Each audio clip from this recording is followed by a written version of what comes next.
Yes. Okay, everybody, let's start. Might as well get started on time here. I'm really thrilled to have Dan Hartley with us today to kick off the colloquium for the year. Dan has an incredibly interesting background. So currently he's an economist at the Chicago Fed. And prior to that, he worked at the Insurance Initiative. And prior to that, he was at the Cleveland Fed. And Dan's background is super interesting. He graduated with a degree in electrical engineering from MIT and a master's degree in electrical engineering. So hopefully some of that will seep into the talk. And he's got an MBA from U Chicago, so he's proud to call him an alum, and also his PhD in economics from Berkeley. And without further ado, Dan, the floor is yours. I'll get out of the way. Thank you for coming down. Thanks a lot for having me.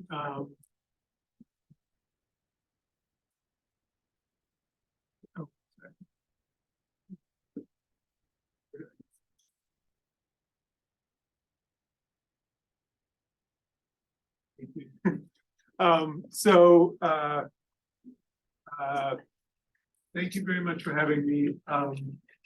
This is joint work with Jonathan Rose, who's authored a few doors down from me, and also was at Berkeley with Damon and I, we're all in the same cohort. Since I work at the Fed, I have to say that these are the views of the authors, not necessarily those Chicago Fed, the Board of Governors or the system. And then the other thing is I tried to shorten the title, but my co-author was adamant that we so just to start off, paper about blockbusting. What is blockbusting? So it's the deliberate targeting of a neighborhood for racial turnover that aim to induce panic selling by preying on racial fears of existing residents. The idea was that real estate people would buy up large volumes of properties at low prices and then sell to black buyers at higher prices. It was sometimes accompanied by aggressive practices such as door-to-door pressuring, shell companies, and there was possibly involved exploitation of new residents, such as markups on sale prices, financing through installment or land contracts.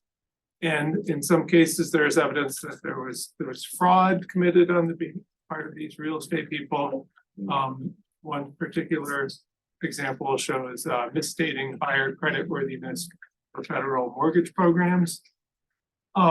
And just to give you an idea of that, blockbusting was a thing.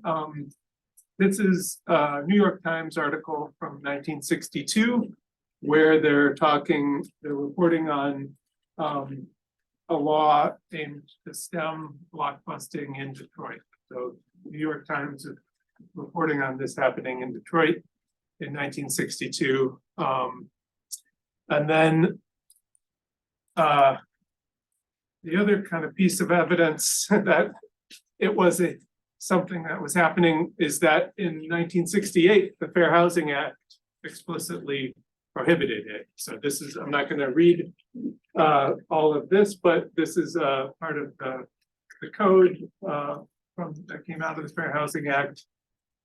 Basically, it says that it shall be unlawful for profit to induce or attempt to induce a person to sell or rent a dwelling by representations regarding the entry of prospective entry into the neighborhood of a person or persons of a particular race, color, ... So blockbusting was happening. New York Times was reporting on it as early as 1962, and then the 1968 Fair Housing Act outlaws it.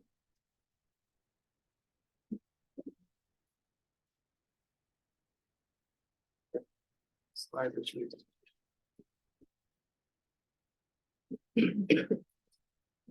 I just need to click. Thanks. Okay, so a little bit of background and historical context. the post-war housing market for Black households in northern cities was kind of characterized by a number of factors. First, there was housing supply had basically not increased much during World War II, due to moving resources toward the war effort. Housing demand had been growing a lot in northern and western cities due to the second wave of the Great Migration. And so that left kind of an urgent need for new housing opportunities for Black people. And then what happens is that in 1948, Shelley versus Kramer, US Supreme Court rules that racially restrictive housing covenants are illegal.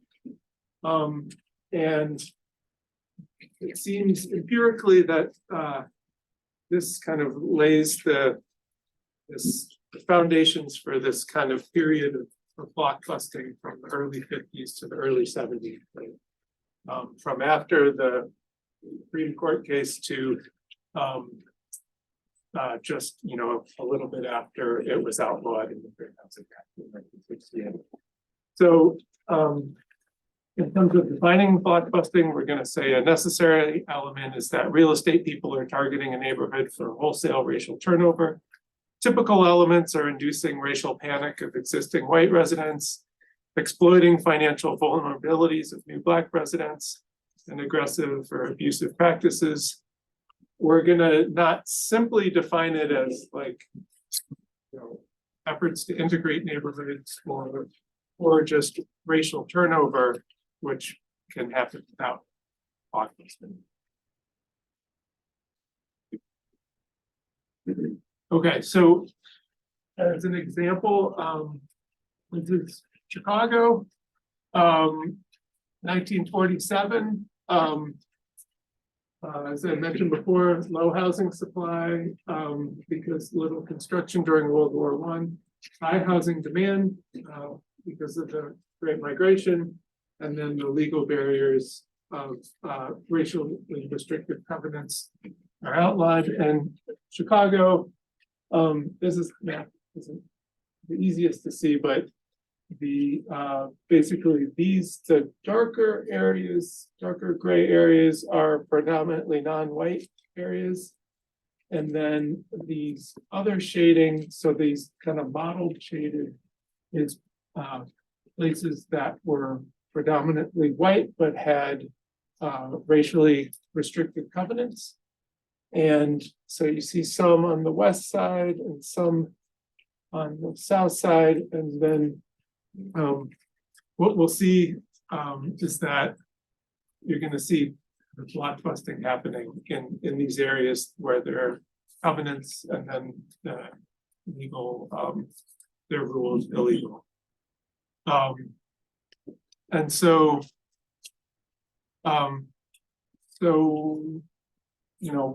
what does the literature have to say about blockbusting? So there's a number of there's qualitative work in social sciences.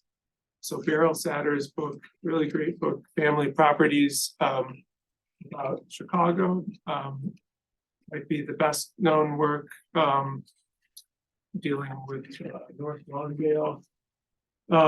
Ed Orser's book about Edmondson Village in Baltimore have inspired us the first half of our analysis, looking at Baltimore in depth. And then there's a lot of other work usually focusing on single cities in the broader urban history context. And there's been a lot of focus on the use of installment contracts and abusive practices. In terms of quantitative work, it's more limited. There was some contemporary work in Baltimore by a group called Activists Incorporated in the 70s. And then the other book that I really like is a University of Chicago PhD sociologist named Rose Helper, has a book called Racial Policies and Practices of Real Estate Brokers. And she interviews a lot of real estate brokers in 3 neighborhoods labeled A, B, and C in the book, which my intuition or my best guesses tell me are Hyde Park, Woodlawn, and South Shore.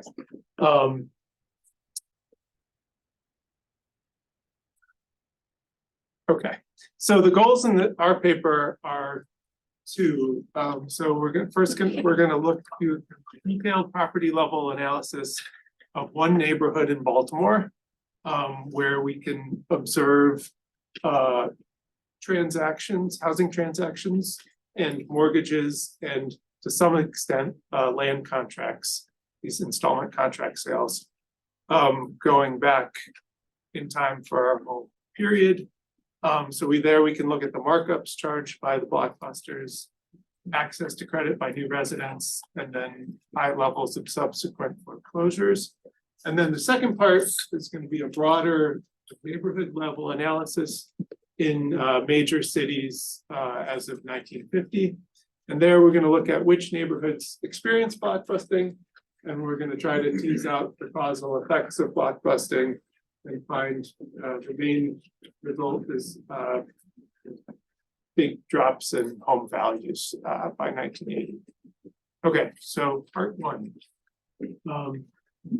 So here we're going to look at Edmondson Village, which is outlined in red in Baltimore. So the purpose is so that we can examine the timing and scope of blockbusting activity. We get to use property level data to understand changes in housing prices. My co-author Jonathan Rose knows this data in Baltimore very well, because at some point he went and tried to figure out all the cities that had good historical mortgage and property transaction data, major cities, and Baltimore is where he landed with the best data. And so he's spent lots of time going through these PDFs of actual registers of transactions that are online, that you get through like Maryland land records online, and figuring out how to take these register entries and build data sets, which is can be a little bit painful. But anyway, so due to this, we can look at this neighborhood in Baltimore with pretty micro level data. And the reason that we knew to focus on this neighborhood was because of this book by Ed Orser. And this is a neighborhood where the Black population went from less than 1% in 1950 to 96% in 1970. And what we see is, or what we have made a data set out of, is all transactions from 1954 to 1976, where we can see sales, mortgages, and installment contracts, land contracts, after the city of Baltimore started taxing them in 1965.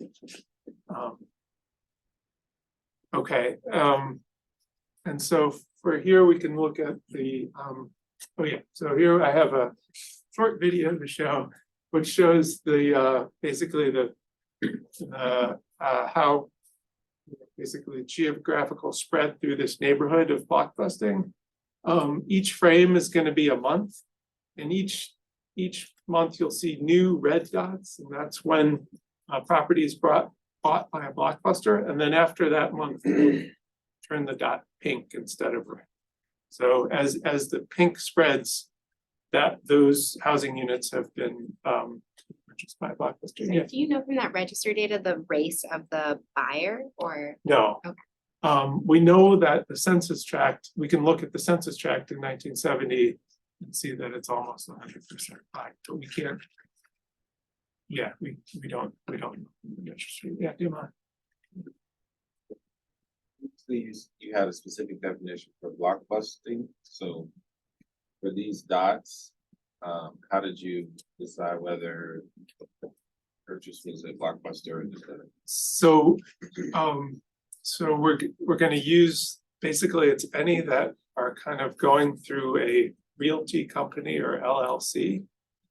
But we've done some verification, Jonathan's done bulk of this, but basically you can see like the loss, we've like found the names of the realty companies that are like listed in the lawsuits for fraud, and then find there's this one other that the Activists Inc.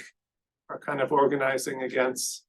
And so you can see these make up like a lot of these transactions. So there, I mean, it's possible that we could be getting. I mean, if an individual for some reason used an LLC to do a purchase, so we might count them as a blockbuster, but we've done some verification. And then just one other question, if I have an LLC and I buy the house, then I turn around and sell it pretty soon after, or? Yeah, so that That, we will see. I mean, we'll have some statistics on it. Thank you. This is related to that question. Then do you see like the price differential? So if it's bought and sold by a blockbuster, there's a much bigger price differential than if it's an individual. Yes, I'll get to that in a slide or two. Sorry to keep wailing you. No. Would you just say a word about Shelley v. Kramer, which I think you said was in 1947, for people unfamiliar with that and why that might have. Yeah, so that case ruled, so prior to this, in kind of like what the map of Chicago that I showed suggests is that people had written racially restrictive covenants into property deeds in a way to block the expansion of Black neighborhoods out into those neighborhoods that were surrounding them. And Shelley versus Kramer rules that those restrictive covenants are unenforceable in 1948. Now, I mean, there was still violence that happened that was aimed at not letting Black people live in neighborhoods. But I think this removed one of the barriers. So under Shelley, prior to Shelley v. Kramer, blockbusting wouldn't really have been possible because white people could have a deed saying that the property can only be sold to another white person, for example. And so this kind of panic that the neighborhood is turning over wouldn't. Right, and we think that kind of set the stage for this.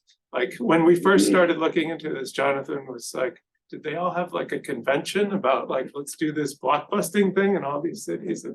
And I think that it's like the economic kind of incentives of the groundwork was kind of laid in this way of having these like dual housing markets and having these covenants restricting people from living in these other neighborhoods. All right, I'll play the video. Hopefully this goes okay. Oops. Here we go. Oh yeah, there we go. I think I keep messing it up. Sorry, I'll let you. Yeah, start my name.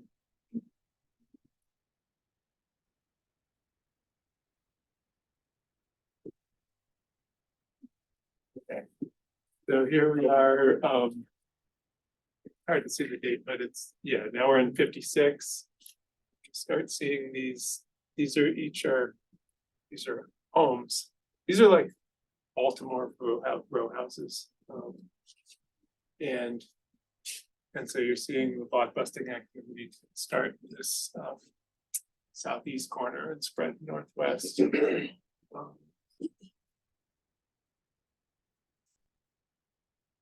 So by the end of the 60s, like a big proportion of the housing units in the neighborhood have been purchased, and many also sold by blockbusters. Okay, so then I go back. Oops. Okay, thanks. Awesome.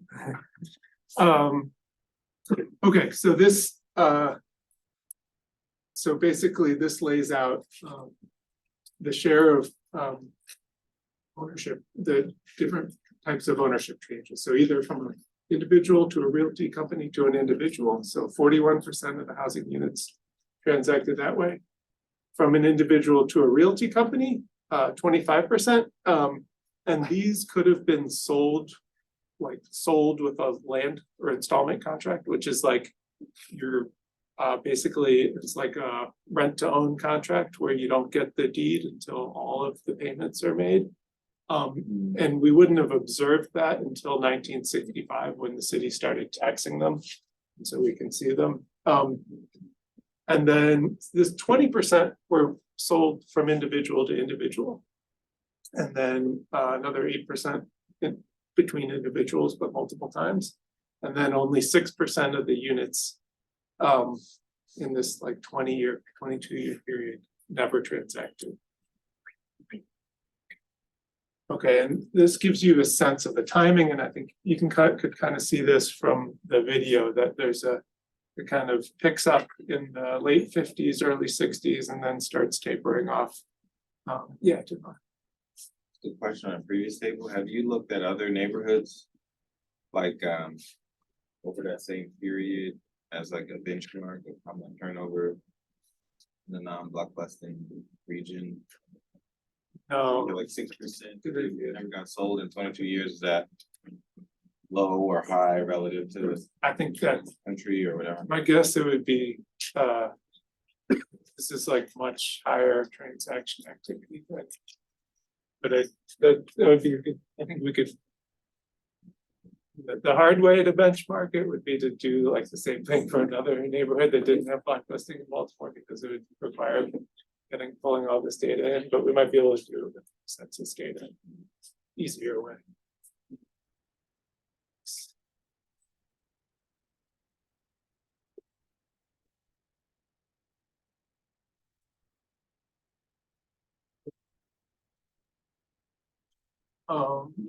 Okay. So this figure gives a sense of basically the spreads that blockbusters were buying and selling at. So the red dots are prices that blockbusters were paying when they were buying properties from people, and the blue dots were the prices that they were selling for. And you can see like they're typically buying below $10,000 and selling above $10,000, whereas the black dots are sales from individuals to individuals, and those are kind of in the middle. So we think, you know, it may be the case that what we don't really, there's one thing that we don't really have a good sense of is like in the Rose Helper book about Chicago, she talks that she's interviewing these brokers and they talk about this there is like this lull, like a period before blockbusters came in when like there were very few transactions, and what we don't have a sense of is like prior to blockbusting activity in the neighborhood, did property values, like, are these red dots a lower property value than would have been if it had not come in, or were they the market value? Or so we're missing a little bit of the dynamics before this activity comes in. I think doing that, we'd have to go back further than we've gone back with the transaction data. Yeah. So this graph makes me wonder what happened after 1966. Like, are we picking up like a 68 post MLK riots and So just I think what happened become so sparse? in this neighborhood is that they had almost exhausted all the properties. And so like there wasn't much more scope for it to happen. In some, like the timing, when we go to the city level analysis, the timing differs by neighborhood in different cities. And so, but then it all kind of comes to a close in the early 70s as I think the Fair Housing Act starts getting enforced. Once it's illegal. So yeah, we might, so based, I mean, the question, it's hard to know like in terms of like market value, but we do know that the new Black residents were buying at these kind of what look like relatively high prices. And so so there maybe there were affordability problems subsequently. And you might not have been able to sell at that high price that you bought if we're thinking it was like an inflated price. This plots the markups, and I don't have it here, but a lot of the sales, the blockbusters typically held for a very short amount of time. So a lot of the transactions they're holding for less than a year and then reselling it. And the markups are, so this is just, these would be selling for less than they paid. And then all the rest, the selling for 50% more looks fairly typical.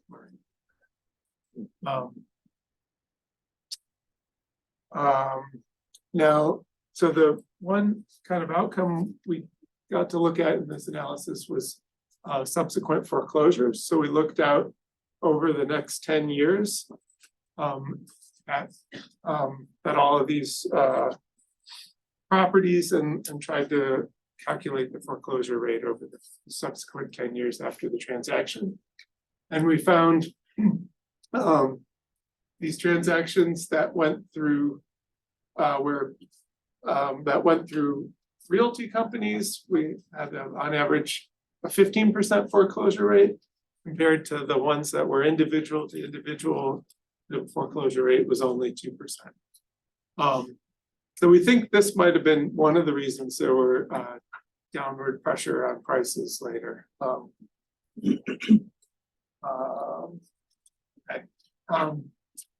This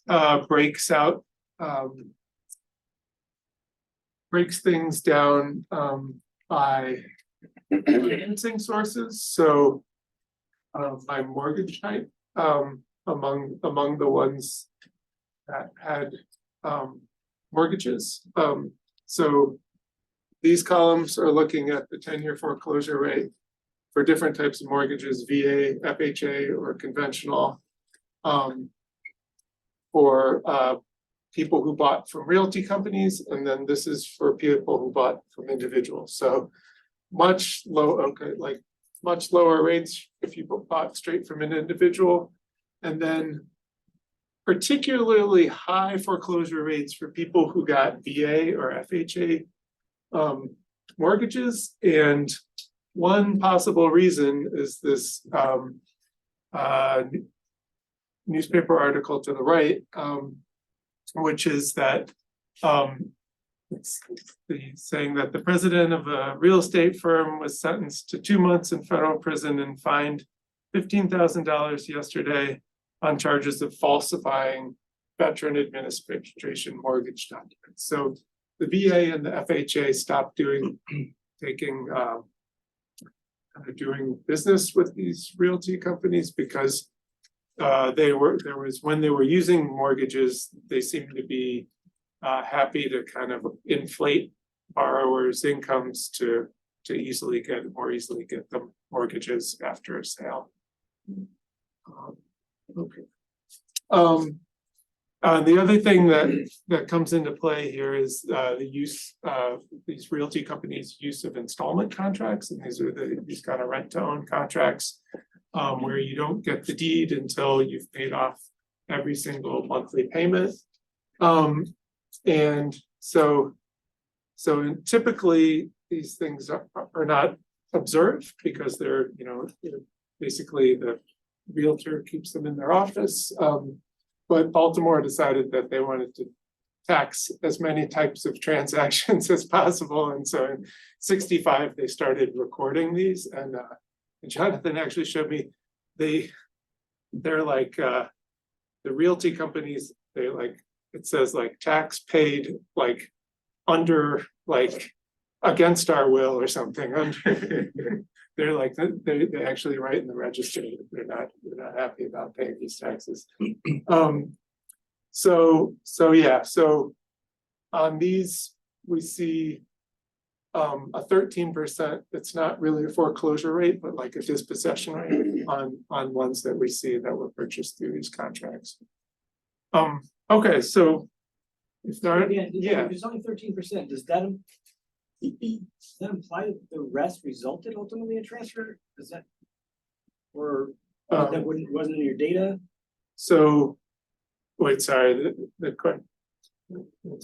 What's happening to the other 87%? Oh, yeah, let's see. And does So foreclosure here mean? foreclosure that means that we financial don't, took it back? yeah, we don't see the deed. We see an installment contract, but we never see the deed go to the person. So 87% of the time you do see the deed later? I would thought land contracts had this much worse reputation. Yeah, this is a good question, and I don't think I think I need to talk to Jonathan to figure out. That's a good, thank you.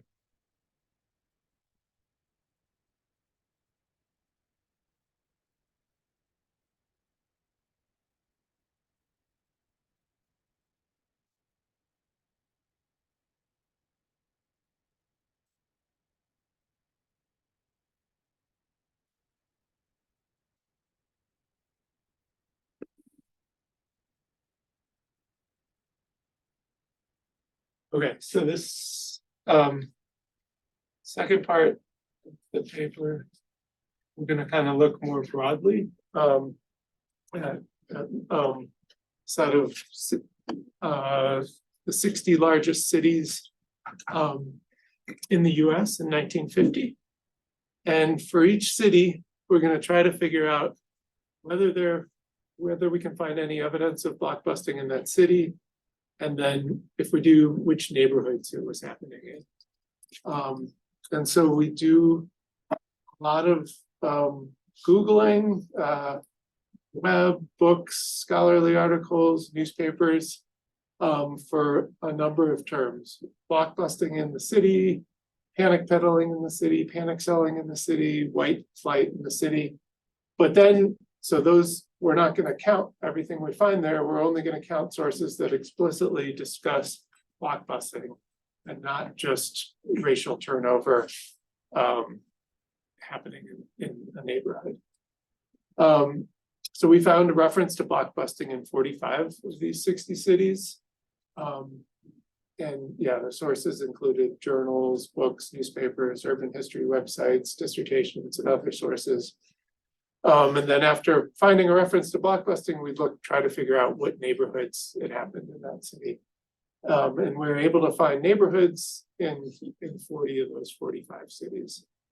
So then what we're going to do is we're going to build like a panel of census tracts from 1940 to 1990, and basically allocating them all to like the 1950 census tract geography. By kind of reweighting them if their current geography, based on the overlap of the land area. We limit to 35 of the 40 cities where we know the neighborhoods for blockbusting that we had census tract data for. And in this final data set, about 10% of the tracts in these 35 cities experienced blockbusting by our experience. So we're gonna have, we're gonna think of primarily, like, there's a lot of robustness that I'll show if I have the time, but like our primary specifications, we're gonna think about like 2 samples, kind of our all tracks sample, which is these 35 cities. And we're gonna be looking at all non-majority Black tracts in 1950. So places where blockbusting might have happened sometime after 1950. And we're going to also look at a restricted sample, which is just the tracks where we have evidence that blockbusting happened. Plus all contiguous tracks around those. And then we'll do a bunch of robustness tests to not just rely on the contiguous tracks as control tracks, but other things. How are you identifying which tracks have been blockbusted versus those that haven't at this time? Is it still like the LLC purchases? No, now we're like just using these kind of narrative sources. And we're just finding the neighborhoods in these narrative sources where they say it happened. And we're finding shape files of neighborhood maps for all the cities that we have. And basically taking the shape of the neighborhood and saying, okay, if the census tract was in this neighborhood, then we're gonna say blockbusting happened.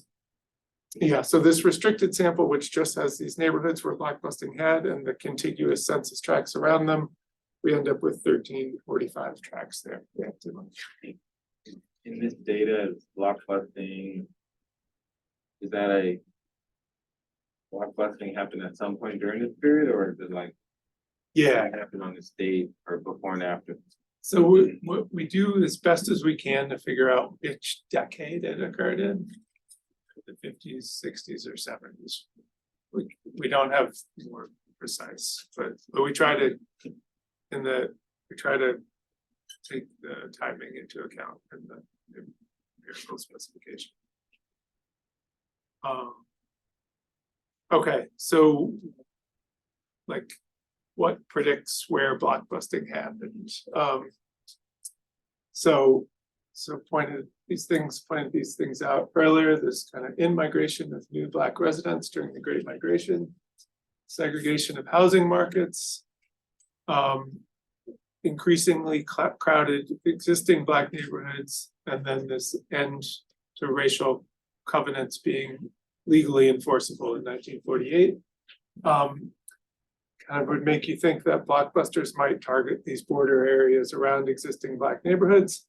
And then what I thought was really interesting was that in Rose Helper's book, she documents something from the 1920s actually with the Chicago Real Estate Board.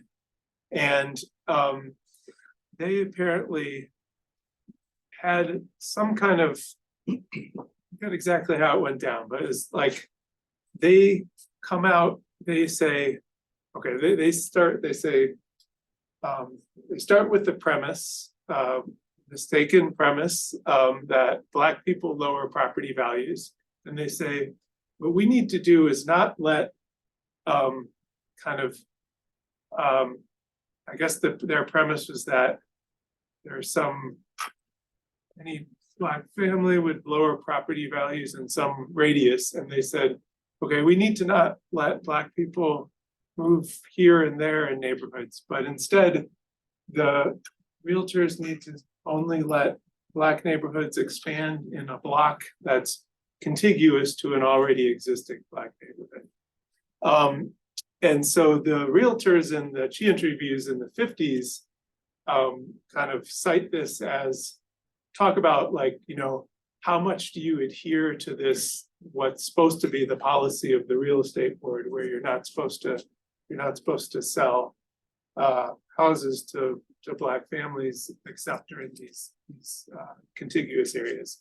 So that's like evidence from Chicago. We don't know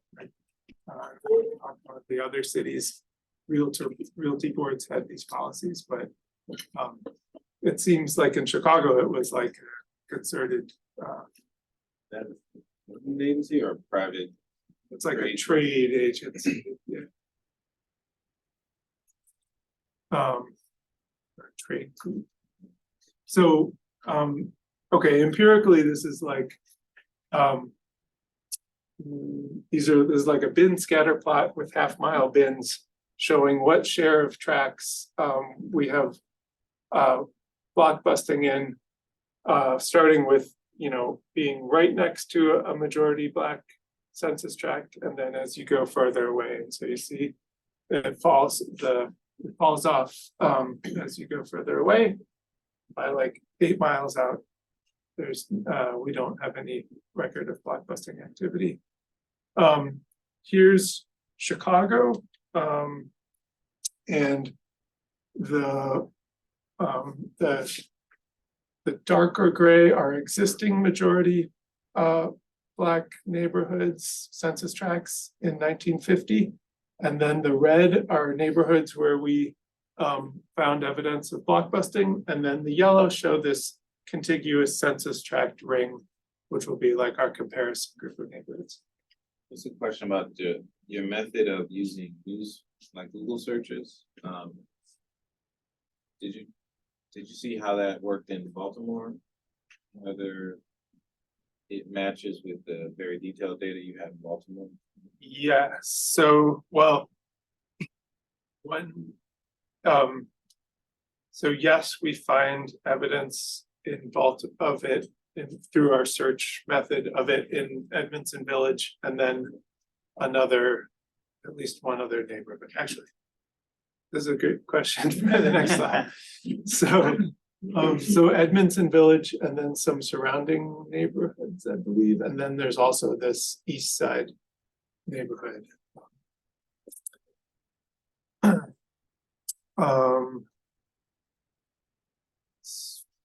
Okay, here's like another example of Chicago.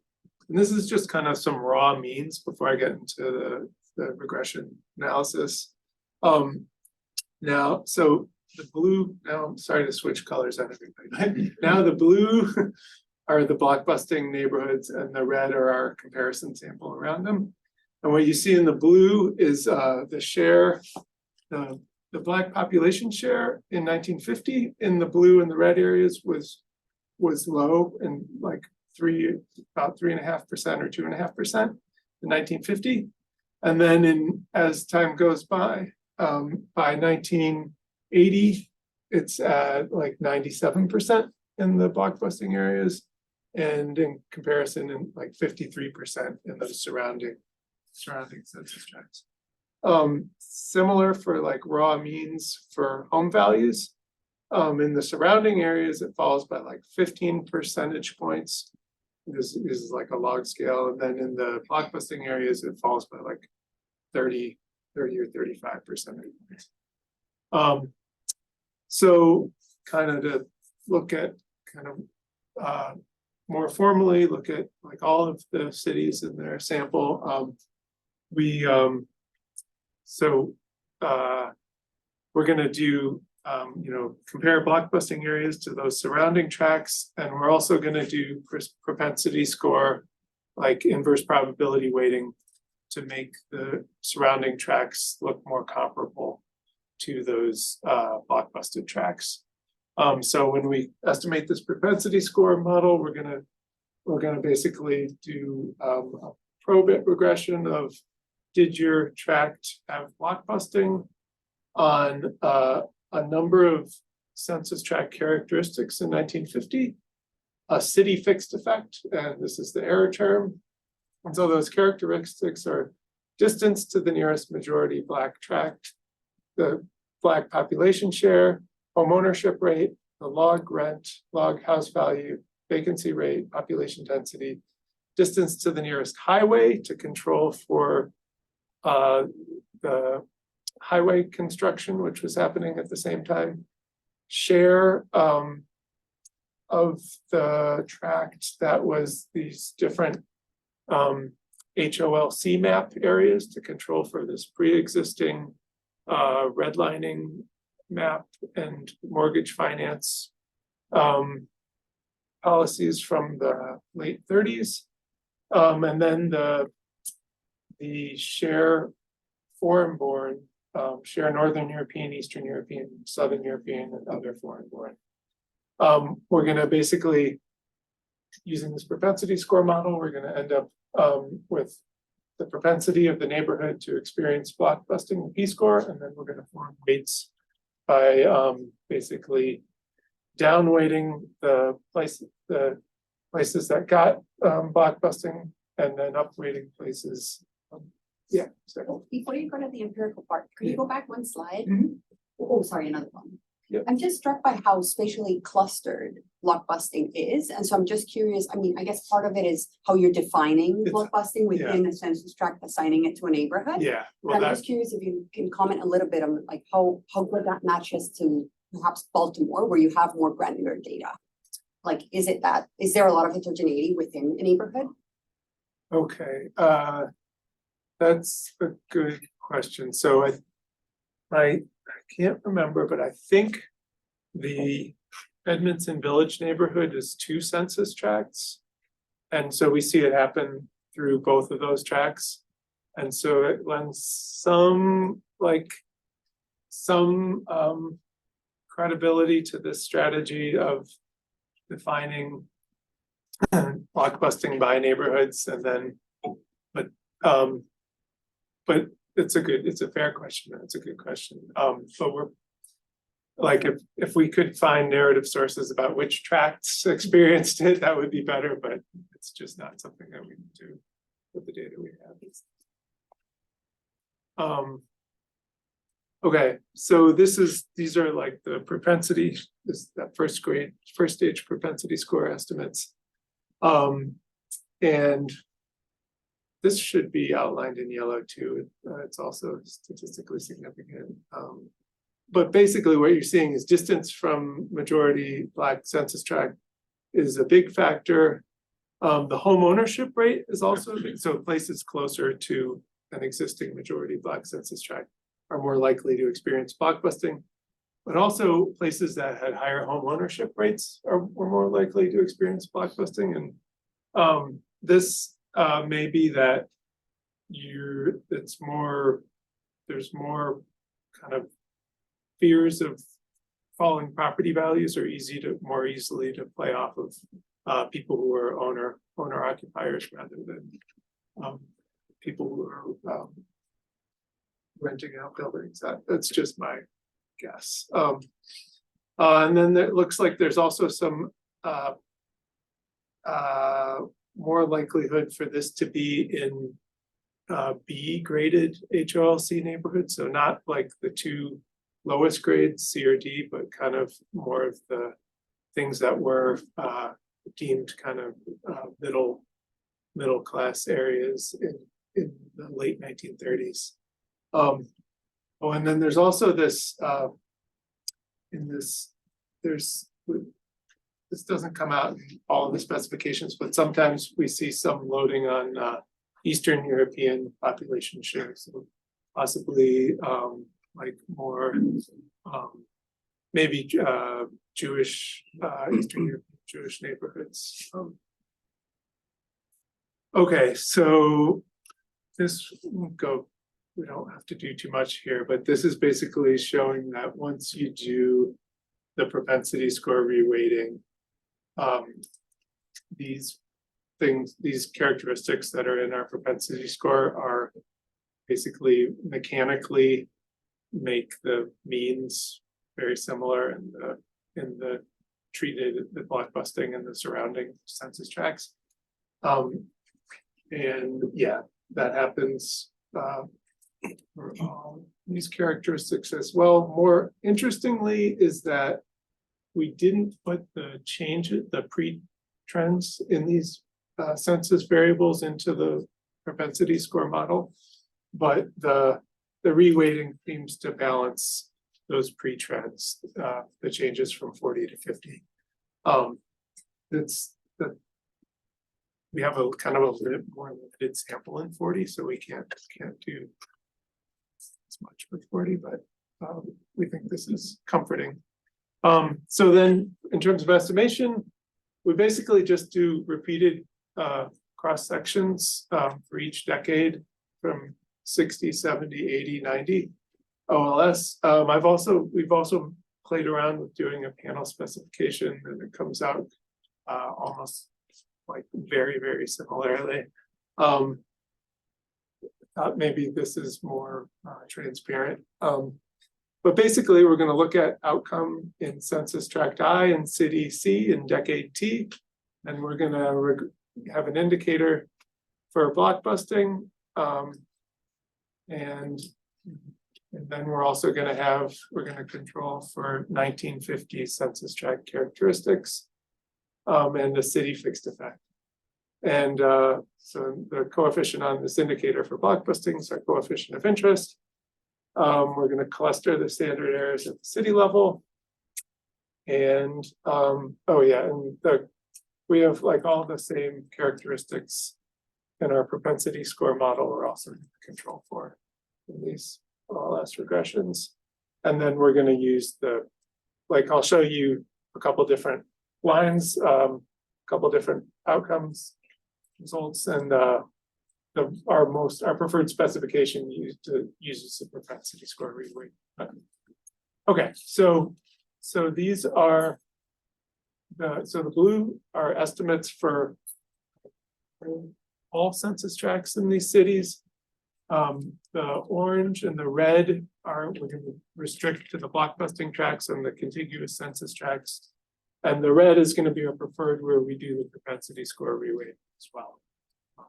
Orange are just LS. And what this is showing you is the effect of blockbusting on the Black population share. So we see, so if we look at the blue, it's saying an increase of 20 percentage points by 1960, and then peaking at about 40 percentage points by 1980. But like the red are preferred is saying 7.3 percentage points 1960, and then peaking at about 19 percentage points by 1980. How far back can you go?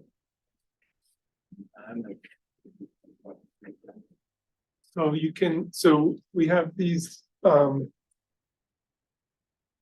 we have these limited number of cities that we have census tracts in 1940. So those we did like a pre-trend, made sure the pre-trends were balanced. You could one could go back further by aggregating the 100% count census data to our 1950 tracts. And if you're a referee, you can ask us to do that. The pre-trends were these same variables. Yeah, the pre-trends are the same variables: log rent, log house value, ownership rate, vacancy rate, population density.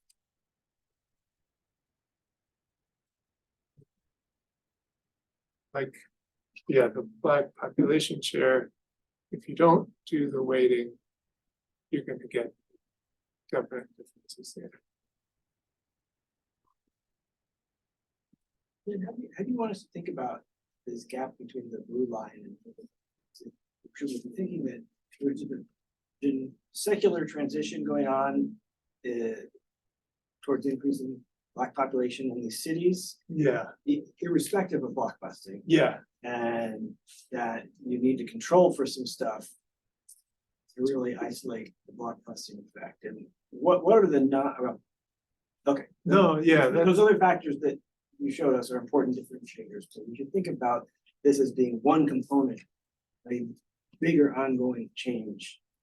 yes, yeah. And I have one slide, I think, kind of at the end, trying to put some context there. That's exactly right. In terms of the effects on population density, so our preferred specification.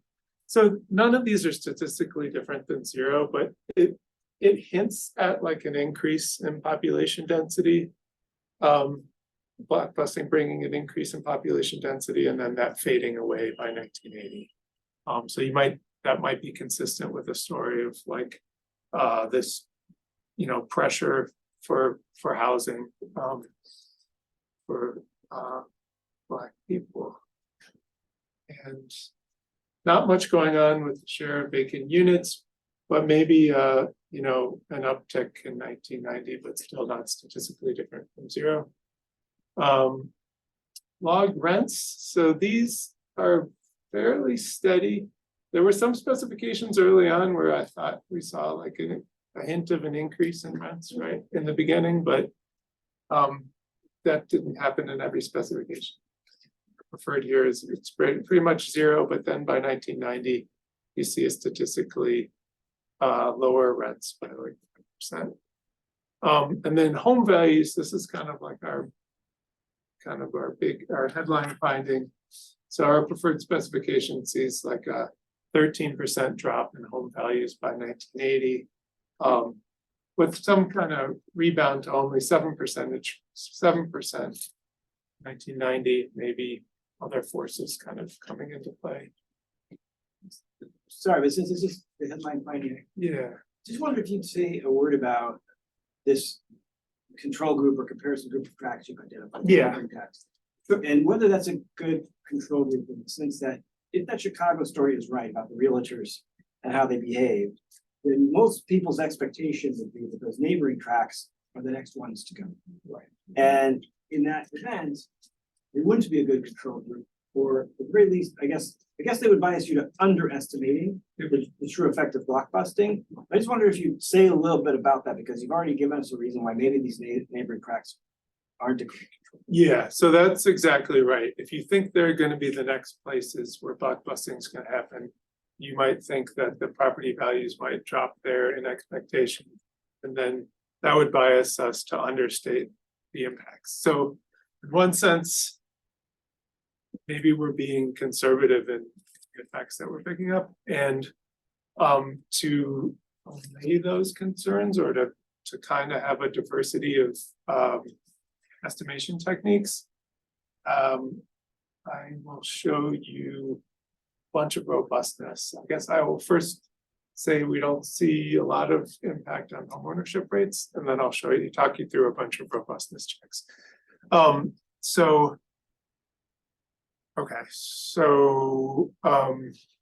We do something about, we shouldn't probably worry about the first one, but we do something about to make sure, like, there are some neighborhoods where we can't figure out which decade blockbusting happened in, but we know that it happened. And so for there, we do some shuffling around of the decades, and that doesn't make much of a difference.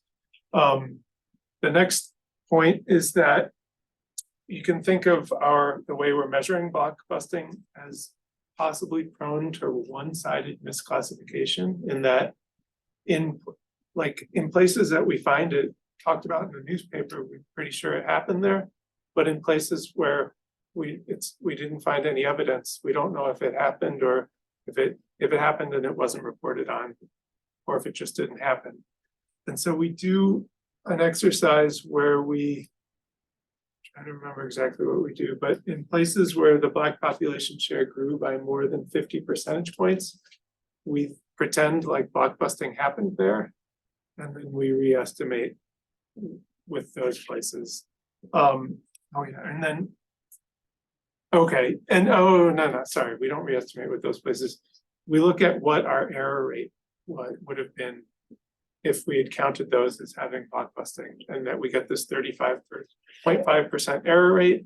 And then there's a Igner 1973 paper that says, like, in this type of one-sided misclassification, basically you can, since it causes you to understate the true effect, you can kind of multiply by 1 over it. So like multiplying, that would like increase our estimates by 1.55.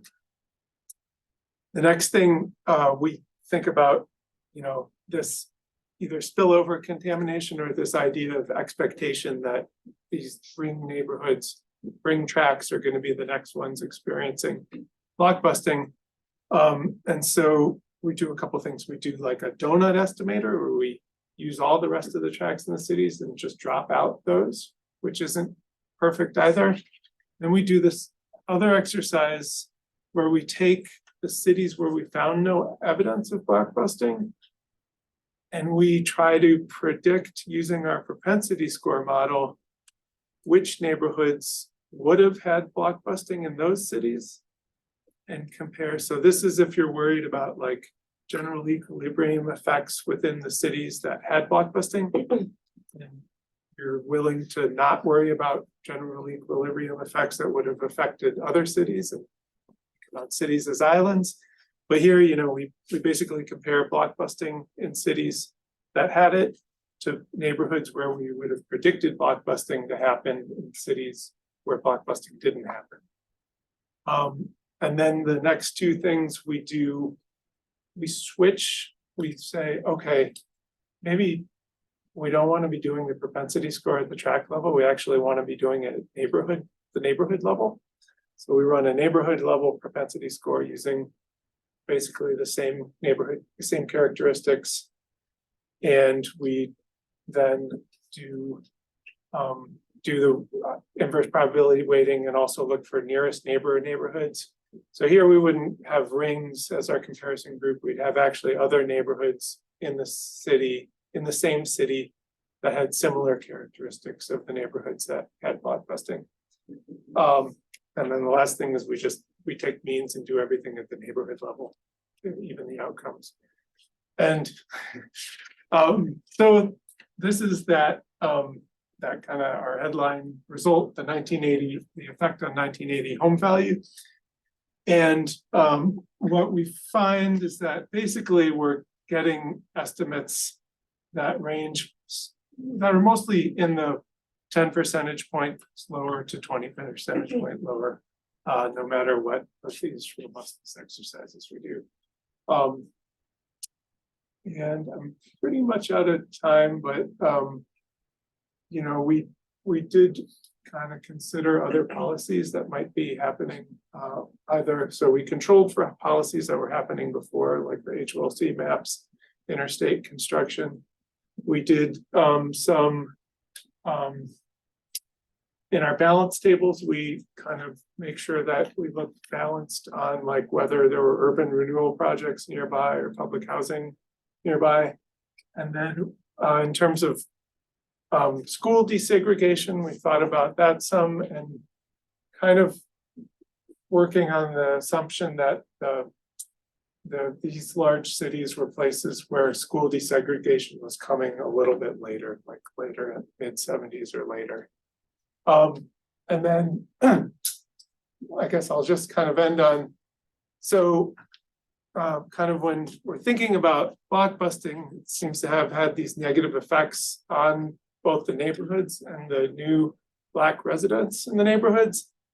On the other hand, we presented this, it's expanding housing options for Black people.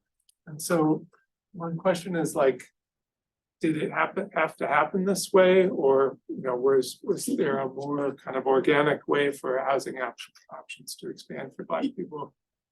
And so one thing we did was like looked at the kind of share the sample where there are large changes in Black population share, either it increased by 25 percentage points or more, or 50 percentage points or more. And we do have measurement questions about blockbusting that we don't detect, but in terms of like our full sample, okay, so I did this pretty recently, but basically only 8% of tracts experience blockbusting or out of the tracts that, so 30% of our full sample had these big 25 percentage point or more increase in Black population share. Only 8% of the full sample had blockbusting versus 22% had these big, 8% had blockbusting and these large increases in the Black population share, where 22% didn't have blockbusting. They had these large increases in the Black population share. That's So based on your Googling. That's based on like the Google searches for sort of qualitative evidence of blockbusting. Yes, so that's these, so like, quarter to a third is. So it looks like there were other places either where we're not measuring that blockbusting happened, but we think more likely that there are other places that had big increases in the Black population share that might not have been accompanied by blockbusting. And that's basically it. So what we learned is that in Edmondson Village, high rates of foreclosure likely put downward pressure on prices over time after blockbusting occurred. And from our census tract data, it looks like blockbusting caused extreme racial turnover and relative declines in housing prices. Now, one thing we've thought about, but can't do, just on kind of back of the envelope calculations, is like, what might be the kind of overall impact on wealth? The first point of home ownership for many Black households are facing high prices and then high rates of foreclosure, and followed by relative price declines. And so we compared this 13 or 14% drop in home values from blockbusting to a set of census tracts where that had a lot of new housing built between 1940 and 1960. And we think these are places that were likely getting a lot of FHA mortgages, likely like suburban places. And these places on average experienced like a 20% increase in home values.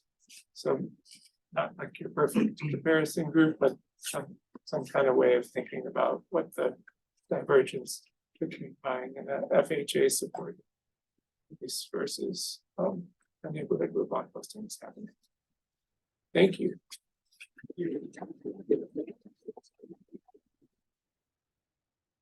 I think normally we end at 1:30. Anyone who wants to stick around and ask questions, if Dan's willing to field a few more, should feel free to do that. And if you do need to leave, you should feel free to do so without guilt at this moment. But others who want to continue the conversation,